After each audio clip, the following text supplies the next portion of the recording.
नमस्कार मित्रांनो, इंग्रजी शिकायचं आहे? चला तर प्रॅक्टिस करूया. प्रॅक्टिस शिवाय इंग्रजी तुम्हाला बोलता येणार नाही. How can you practice at your home? That we are going to discuss in today's video lecture. Let us see how can you practice. How can you practice English speaking at your home? तर तुम्हाला practice करायची आहे, पण कशी करायची ते आपण आज डिस्कस करणार आहोत. Subject, verb, object. सर्वात महत्वाचं तुम्हाला ही गोष्ट इंग्रजी शिकण्यासाठी माहीतच पाहिजे. सब्जेक्ट म्हणजे काय? कर्ता. वर्ब म्हणजे क्रियापद. ऑब्जेक्ट म्हणजे ज्याच्यावर क्रिया होणार आहे. एक्झाम्पल घेऊया. एक एक्झाम्पल आहे, you learn English. You learn English. You म्हणजे काय? तू किंवा तुम्ही. लर्न इंग्लिश, तुम्ही इंग्रजी शिकता. तू इंग्रजी शिकतो किंवा तुम्ही इंग्रजी शिकता. आता मला विचारायचं आहे, तू इंग्रजी शिकतो का? तर कसं विचारायचं? Do you learn English? कसं विचारणार? Do you learn English? Do you learn English? तू इंग्रजी शिकतो का? नेक्स्ट, जर मला विचारायचं असेल, तू इंग्रजी कधी शिकतो? कधी? I want to know about the time when activity happen. कधी शिकतो? तर मी कसं विचारणार? When do you learn English? When do you learn English?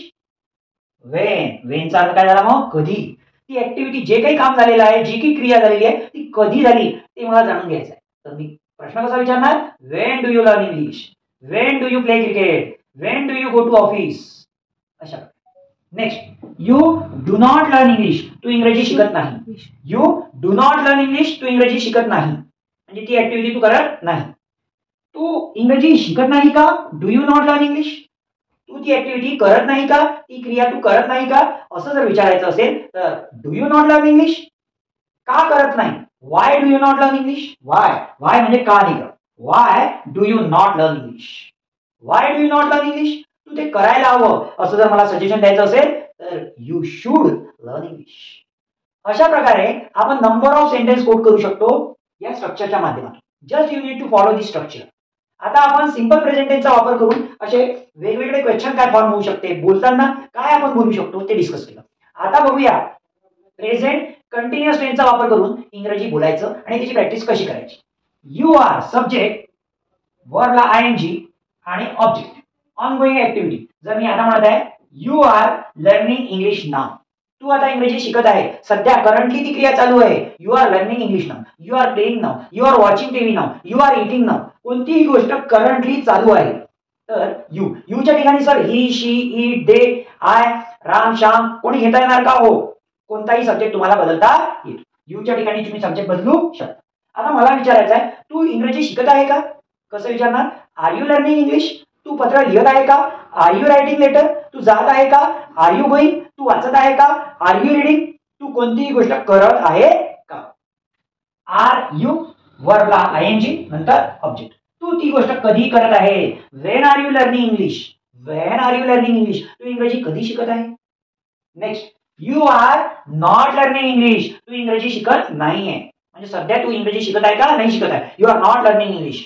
तू इंग्रजी शिकत नाही आहे का? कसं विचारायचं? Are you not learning English? Helping वर्बला पहिले घ्यायचं. Are you not learning English? तू इंग्रजी का शिकत नाहीये?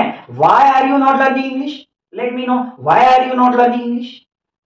मला कारण जाणून घ्यायचं आहे. तू इंग्रजी का शिकत नाहीये? ती गोष्ट क्रिया का करत नाहीये? तर मी वाय ने प्रश्न विचारणार.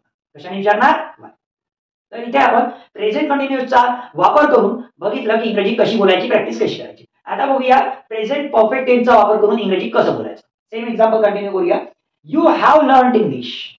You have learned English. Present continuous टेन्सचा वापर करून कसं बोलू शकतो आपण? You have learned English. आता बघूया प्रेझेंट कंटिन्युअस. प्रेझेंट कंटिन्युअसचा वापर करूया. You have learned English. You have. आता इथे सब्जेक्ट हॅव आणि वर्बचा थर्ड फॉर्म घेतला. Learned English. तू इंग्रजी शिकलेला आहे. You have learn. याचा अर्थ काय? ती गोष्ट झालेली आहे. ती गोष्ट झालेली आहे. You have learned English. You have eaten food. तुझं जेवण झालेलं आहे. You have reach. तू पोहोचलेला आहे. I have reach. मी पोहोचलेलो आहे. एखादी गोष्ट जस्ट कंप्लीट झालेली आहे. In that case you need to follow the structure. Subject plus have किंवा हॅज आणि लर्न. इथे काय येणार? V3. इथे काय येणार? V3.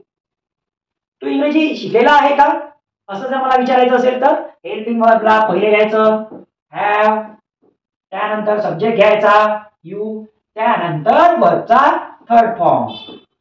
Have you learn English? Have you learn English? तू इंग्रजी शिकलेला आहे का?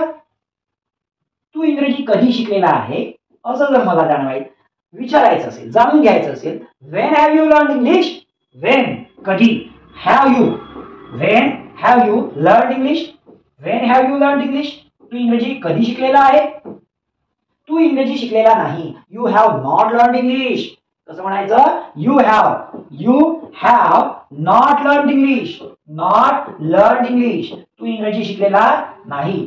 You have not learn English. तू इंग्रजी शिकलेला नाही का मला विचारायचं आहे, जाणून घ्यायचं आहे. Have you not learn English? Have you not learn English? तू इंग्रजी शिकलेला नाही का? Have you not learn English? तू इंग्रजी का शिकलेला नाही? Why have you not learn English? Why have you not learn English? Not learn English, learn English. तू इंग्रजी का शिकलेला? जर एखादी गोष्ट ऑनगोईंग काही काळापासून असणार तर तिथे प्रेझेंट परफेक्ट कंटिन्यूचा वापर करायचा आहे. तो कसा करायचा? तर सपोज इंग्रजी तू शिकत आहे, तुम्ही शिकत आहात, पण एका महिन्यापासून शिकत आहात. You have been learning English for 1 month. Have you been learning English for 1 month? तुम्ही एका महिन्यापासून इंग्रजी शिकत आहात का? When have you been learning English किंवा how long have you been learning English? तुम्ही कधीपासून इंग्रजी शिकत आहे? You have not been learning English for 1 month. तुम्ही एका महिन्यापासून इंग्रजी शिकत नाही आहात. Why have you not learning English for 1 month? तुम्ही एका महिन्यापासून इंग्रजी का शिकत नाही आहात? In that way you need to practise. प्रेझेंटचा वापर करून, प्रेझेंटच्या 4 सबटाईपचा वापर करून तुम्ही इंग्रजी प्रॅक्टिस कशी करायची ते आपण डिस्कस केलं. जर तुम्हाला पास्ट मध्ये कशी करायची ते शिकायचं असेल तर आपला नेक्स्ट व्हिडिओ बघा. त्याच्यामध्ये तुम्हाला शिकायला मिळणार आपण पास्ट मध्ये ज्या ऑनगोईंग ऍक्टिव्हिटी होत्या, पास्ट मध्ये ज्या गोष्टी झालेल्या होत्या, पास्ट टेन्स मध्ये ज्या गोष्टी होत होत्या त्याचा वापर करून इंग्रजी कशी बोलायची, फ्युचर मध्ये इंग्रजी कशी बोलायची, फ्युचरच्या ऍक्टिव्हिटी बद्दल इंग्रजी कसं बोलायचं आपण नेक्स्ट व्हिडिओ मध्ये डिस्कस करणार. अशाच प्रकारे तुम्हाला इंग्रजी शिकायचं आहे का? तुम्हाला वाटतं का आपण सुद्धा करिस्मॅटिक, कॉन्फिडेंट, फ्लॉलेस स्पीकर बनावून आपल्या सुद्धा मुलांना इंग्रजी बोलता यावं? अशाच प्रकारे तुम्हाला इंग्रजी शिकायचं असेल तर आपल्या व्हिडिओला लाईक करा, सबस्क्राईब करा. Thanks for watching this video.